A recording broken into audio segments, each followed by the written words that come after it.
Palenque, que era un periodiquito sensacionalmente divertido, que además muy, muy acucioso, con observaciones muy precisas de todos los cuates de los alrededores. Y a mí me encantó desde un principio ver cómo hacían ellos eso, y pues claro, me planché la idea rapidísimo y la puse en práctica en el Colegio Simón Bolívar, escuela confesional donde tuve la mala suerte de estar durante un buen tiempo, pero también tuve la buena suerte de salir de ella y liberarme de los hermanos lasallistas y poder finalmente encontrar poco a poco mi propio camino, primero a través de un viaje a Cuba, luego después con el taller de Arriola, que fue ciertamente fundamental, y luego después con la presencia pues siempre de mis muy buenos amigos, con mi libro Inventando que Sueño también. Fue una edición el Instituto de la Juventud. Desde un principio había cosas del libro que me entusiasmaban, pero también otras que me parecían muy corregibles, y con la cantidad de datos que empezaron a surgir en torno al rock en aquella época, fui haciendo algunas modificaciones. Ya en el 80 publicó una versión de la Nueva Música Clásica que era totalmente diferente del libro que había publicado inicialmente. Y después he hecho en esa secuela pues varias cosas, ensayitos que están en algunos de mis libros posteriores. Entonces sí es un tema que de alguna manera u otra yo he venido tratando. Los grandes discos del rock, el libro de los discos de rock, el enorme libro. Sí, una edición que me hizo Andrés, sensacional, es un libro enorme, estupendamente bien realizado, con unas fotografías muy, muy buenas, y yo traté de dar unos textos que no fueran exactamente ilustrativos o por fuerza periodísticos en torno a cada uno de los grupos, sino que representaran como posibilidades de ejercicios literarios. Entonces me divirtió mucho, mucho hacerlo. Descubrí que cada autor del rock, a fin de cuentas, me proporcionaba ideas, me daban muchas maneras de concebir la realidad, y me puse a hacerlo, ¿no? Sí, es un libro que yo le tengo un gran aprecio. De Perfil es un libro base.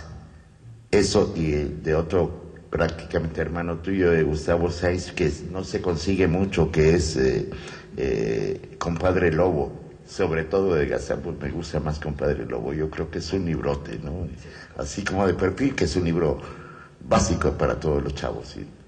En realidad, los autores que sí están muy ligados a esto, pues esos son los de la contracultura gringa de la época, ¿no? Desde los beats de los años 50, que fueron un alimento sensacional y sumamente disfrutable para mí, y luego después libros hermanos que fueron surgiendo. En Latinoamérica se han escrito varios muy, muy, muy buenos, muy notables. Mis propios amigos han contribuido también con sus puntos de vista, y entonces pues son los autores que están más cerca, ¿no? Los que seguirían antes de los beats, o al mismo tiempo que ellos, serían los existencialistas. A mí me tocó crecer cuando estaba en auge el existencialismo en México, y Jean-Paul Sartre era la figura clave. Leía a Sartre, leía a Lagerbies, leía a Albert Camus, pero realmente el que me mató siempre fue Jean-Paul Sartre.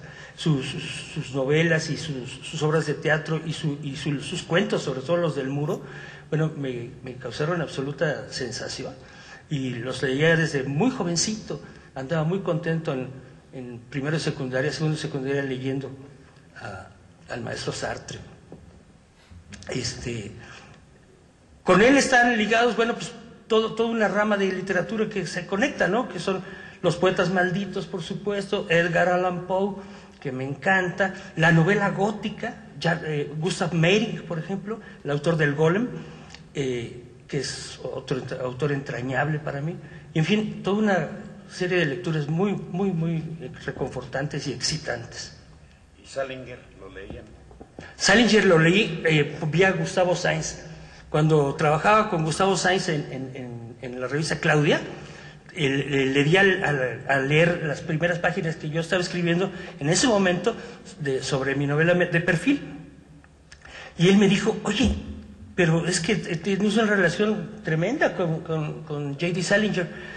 Y entonces yo había leído nada más un libro de cuentos de Salinger, Franny and Zooey, que me había parecido absolutamente sensacional, pero que en ese sentido se dispara en buena manera de las obras más conocidas de él, ¿no?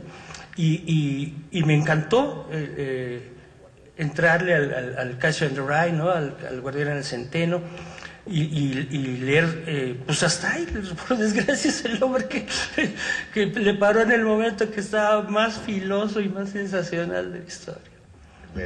Ahorita que dijiste de la revista Claudia, me acordé de Gustavo, de Hugo Cobantes y todo, que luego me decían, ya no escribas así, bájale, porque si no, no te van a entender. Son señoras que están en el tocador y había que bajarle, ¿no? Y el año pasado estaba yo en un vuelo sensacional, pero tuve un accidente en un teatro de Puebla y me dejó pelas durante casi todo el año pasado.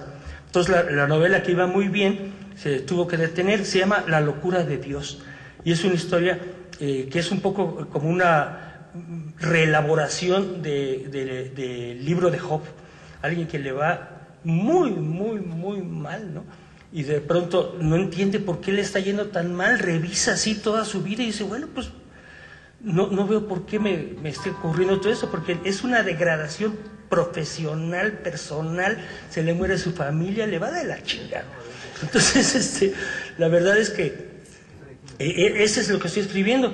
Tiene un tono que conserva el humor, pero bueno, tiende a dar unas caídas muy, muy fuertes en niveles de, pues no sé, de profundidad del alma, ¿no?